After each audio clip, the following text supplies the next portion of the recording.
Hi. So, here we are. Finally, the writing module. And that too, task 2. Alright, well, many candidates are a bit scared of this module. So, are you too scared of this? Well, don't be. Okay, I am there. I am going to make this module as clear and simple as possible for you. In fact, I am going to promise you that at the end of these lessons, you will be able to say that writing is one of those modules where it's very easy to score a higher band. Yes? But if you want me to make that promise to you, I need your help. Now, what help? So, there would be two things that you have to do. Number one, throughout these lessons, I want you to make clear notes, okay, because there can be a bit of confusion here and there because there are multiple types of essays, right? So, to each essay, we have to address it differently. So, it is very important that you make clear notes, okay, and properly maintained notes of whatever I am going to explain you in these lessons. Alright. Number 2. Now, this is going to be a little demanding.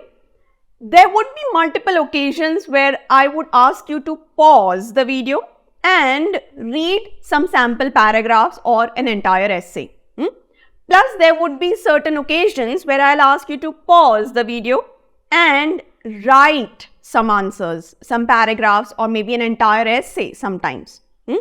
There would be occasions where I'll ask you to brainstorm some ideas by pausing the video. Now, this is something that you must do. If you really want my promise to work for you, this is going to be very, very important from your end. So, once again, two things, make clear notes, and number 2, do the task that I tell you to do at the given time. Alright, do not leave it for next day or for next video or maybe, next watching the video next time. Don't do that. Okay, do it when you watch the videos for the first time itself. Because if you watch these videos again, it will be rather a good revision and highly likely that your ideas, your answers and your understanding would become even better. Okay, so together, let's try to make writing also one of the easiest modules to score a higher band. Okay, let's begin. Now, in this very first lesson, we will do a quick revision of what we have already understood about the writing module in the orientation session. Next, we will look at how many different types of essays are there. And third, we'll also understand what is the general structure of any IELTS essay. A general structure means what type of paragraphs would be there, right, from the beginning till the end. Okay, so let's start with a quick revision. Okay, so as we know that the writing module is different for academic and for general training. But we have seen that there are lots of similarities. Number 1, you get total 60 minutes of time. That means if it is an academic exam or a general training exam. In both the cases, the time limit would be 60 minutes. And in these 60 minutes, you have to perform 2 tasks. Task 1 and task 2. Same logic is for general training also. 2 tasks, task 1 and task 2. Now, next thing that we saw is the word limit, which is again common for academic and general training.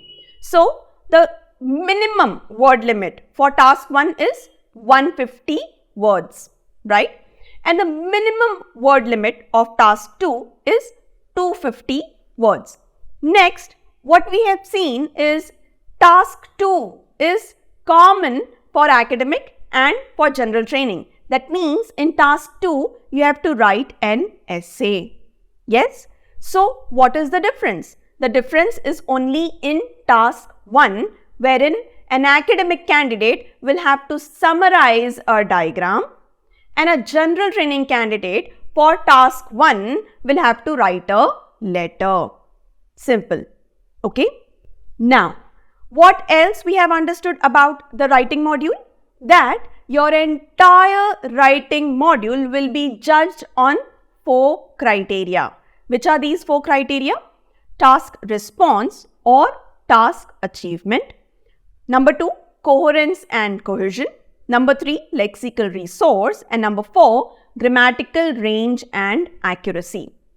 Now, each criterion has equal weightage. This we know, correct? Each criterion has equal weightage, means each has a weightage of 25%, equal weightage, correct?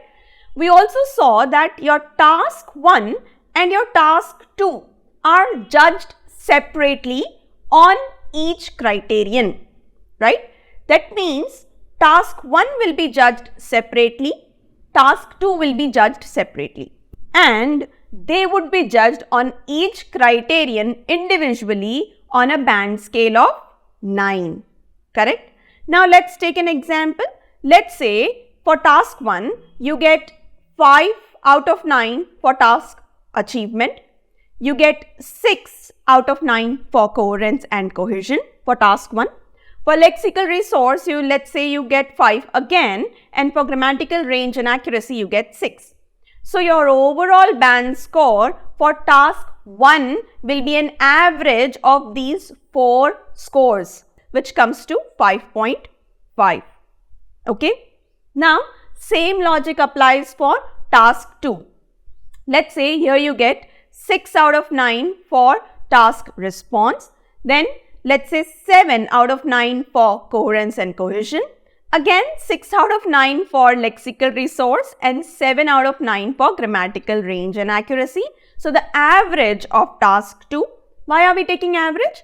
Because each criterion has equal weightage. Simple, right? So, the average here would be 6 plus 7 plus 6 plus 7 divided by 4, correct? Which would be 6.5, right? Now, your overall writing band score would be task 1 score added to task 2 score. Again, there would be a task 2 score which would be added. Why? Because task 2 has more weightage. You see, you're writing more words for task 2. Task 2 has double the weightage of task 1. And now, this would be divided by 3. So, let's say 5.5 plus 6.5 plus 6.5 divided by 3. Why 3? Now, because there are 3 entities, right? Remember? So, the total comes to 18.5 divided by 3, which comes around 6.1. So, it is close to 6. So, your overall band score of writing in this case would be 6. Okay? And this is your overall band score of writing, not your overall band score of the IELTS test. Okay? I hope you understand this difference. Alright, now we have also seen that how is it decided that you get 5 out of 9 for task achievement in case of task 1, or let's say maybe 7 out of 9 for grammatical range and accuracy for task 2. Like who decides that? On what grounds? So, we have seen that we have band descriptors, right? And these band descriptors, which are publicly available also, there's a public version of band descriptors. They are different for task 1 and for task 2. Yes. Now, you see, it's written over here. The 4 criterion: task response, coherence, cohesion, lexical resource, grammatical range and accuracy. Now, let's say for example, your answer. We are talking about task 2 over here as an example. So, let's say your answer matches with this description which is written over here in this box, right? Then you get 6 out of 9 for task response. Similarly, if it matches with this description, you will get 8 out of 9 for coherence and cohesion. Same logic for other 2 criterion as well. And same logic for task 1 also, right? So now, here we have completed the revision part, right? Which we already did in the orientation lesson. But here I would also like to address some commonly asked questions related to the writing module. first question that many candidates ask me is, if task 2 is common for academic and for general training, will the question also be the same? Well, no, not at all. Okay, I understand that both academic and general training candidates will have to write an essay, but the questions would be totally different. Alright, in fact, here I would also like to say that in general, in case of general training, the topics related to the essay would be more on day-to-day situations, everyday topics basically.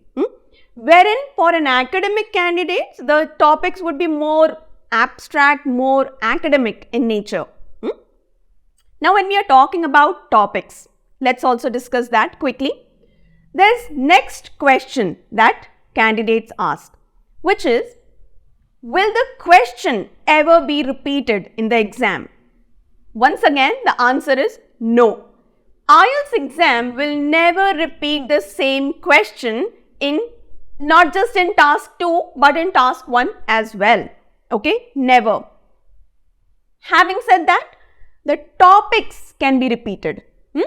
For example, the topic can be globalization, maybe global warming, one of the favorite topics of IELTS, education, animal, consumerism, migration, sports, environment, technology. Well, these are few of the common topics which you may get in the IELTS essay, writing task 2. Not always though, but these are very common topics. However, the question will always be different. Okay, they will always frame the topic in such a way that the question becomes really different from what has been asked before. So, in short, will the question ever be repeated? No, it will not. Alright, now the next question is about the weightage as well as the individual band score that you get for each criterion. Okay, weightage as far as task 1 and task 2 are concerned, task 1 has 1/3 of the weightage and task 2 has 2/3 of the weightage. Obviously, because task 2 you have to write more, right? So, now when it comes to the scoring of each criterion, many candidates are really scared many a times after explaining the weightage and how the score is calculated. They often ask me this question, that what if I get 6.5 in task response and then 7 or somewhere between 7 to 8 or between 5 to 6 in coherence cohesion, that calculation that starts in your mind.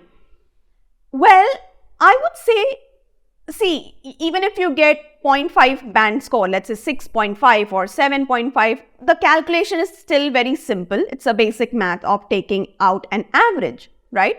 But then all in all, I'll say, please do not worry about all that.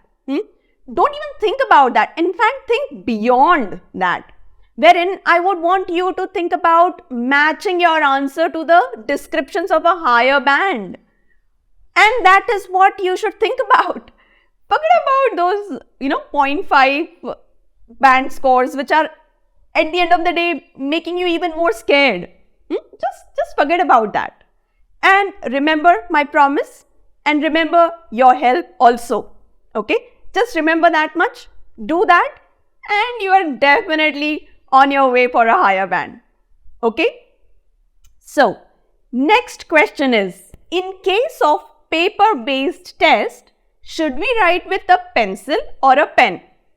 Now, that's a very common question, but then the answer is also very obvious. You should write with a pencil. Why? Because obviously, you can always rub and rewrite in case you write something incorrectly, or maybe if you want to add another word or a phrase in your answer. So, it would obviously be very simple for you to rub and rewrite. Wherein if you write with a pen, you will have to, always keep scratching and scribbling here and there, which might make your work untidy. Correct? So, always prefer to write with a pencil. If you are not into that habit, start putting that habit. It's not a big deal. Alright, now let me give you a quick shout out. Yep, it's my promo time. So, the lessons that you're watching right now, these are just a small part of my full course called IELTS Ultimate All-in-One Course, and honestly, it's everything you will ever need to prepare for the test. This course covers all 4 modules in full detail. Everything is explained in step-by-step manner from basics to advanced, wherein I also explain you how to do self-evaluations so that you're not dependent on anyone to see your improvement. So this course is basically a complete package which includes a lot of study material, more than 50 mock tests for self-practice, and many grammar lessons made specifically for the IELTS exam. Whether you have got just 1 week or let's say you have more than 3 months to prepare, we will plan it accordingly. So basically what happens is when you join the full course, I will talk to you personally on a Zoom call to help you build a customized study plan based on your requirement. And then I stay in touch with you through WhatsApp or email for daily follow-ups, reminders, and also to clear your doubts whenever you have any. This way, you are never preparing alone. My students always say this one-on-one support and clarity is what helped them to finally hit their target score. And you can check out the reviews on my Google page too. The link is in the description. Oh, and since you're watching this on YouTube, there's a special discount just for you. Go to the description, click on the course link, and while registering, use coupon code TYOFFER and get a super discount. My website, WhatsApp details, contact details, everything is there in the description. Message me if you have any questions. Alright, back to the lesson now. Next commonly asked question is, what if my answer sheet is completed and I still am left with some sentences or paragraphs to write? Well, you will obviously get extra sheets, right? So you can always ask for extra sheet and you will definitely get that. Now remember that the sheet for task 1 is different and for task 2 it's different. On your sheet it would be mentioned task 1 and task 2. In case you are writing task 1 and the sheet is over and you still are left with maybe just one single line and you feel like, let me write it in the sheet of task 2, don't do that. Ask for an extra sheet of task 1. Alright? Okay. It was probably obvious but maybe not as obvious as we think about it. Because yes, it is again asked a lot. So, here we are to the next important question, which is, should I indent my paragraphs? Well, again, no. In case of formatting your answer, be it for task 1 or for task 2, try not to indent your paragraphs. Keep everything left aligned. Everything left aligned even for task 1 of general training, where at the end you have to write thank you, yours sincerely, whatever. Do not indent them. Keep everything left aligned.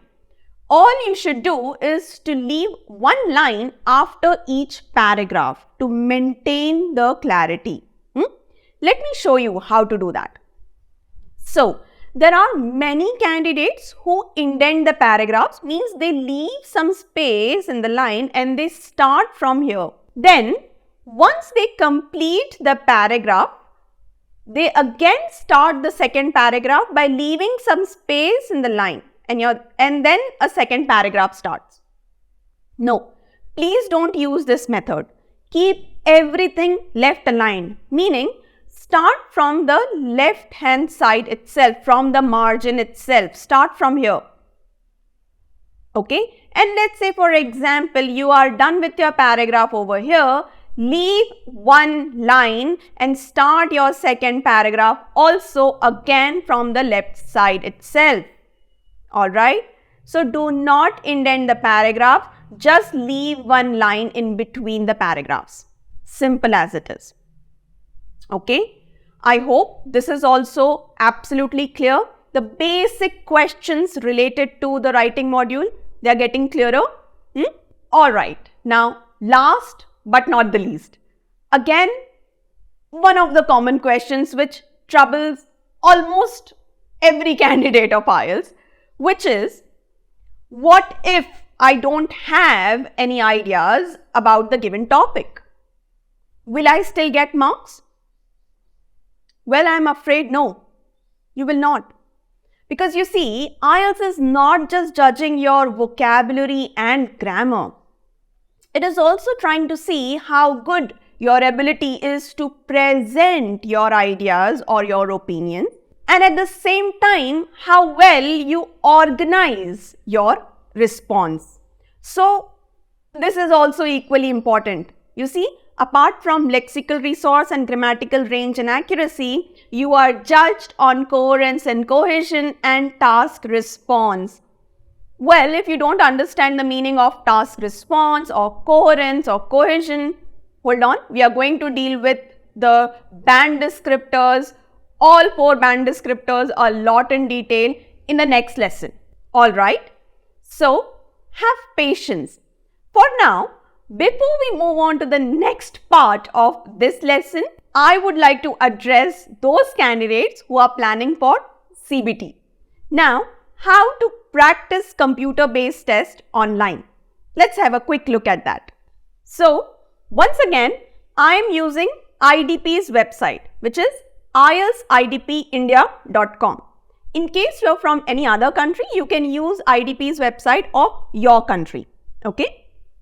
Now, over here, once again, we'll go to Prepare for IELTS, and there just click on IELTS Familiarization Test, which will take you to this page. You don't need to log in if you are yet to register for the exam.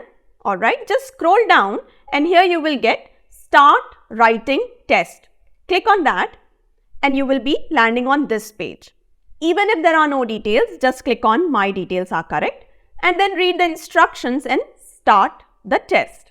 Now you see, again, just let's try to see what is organized where.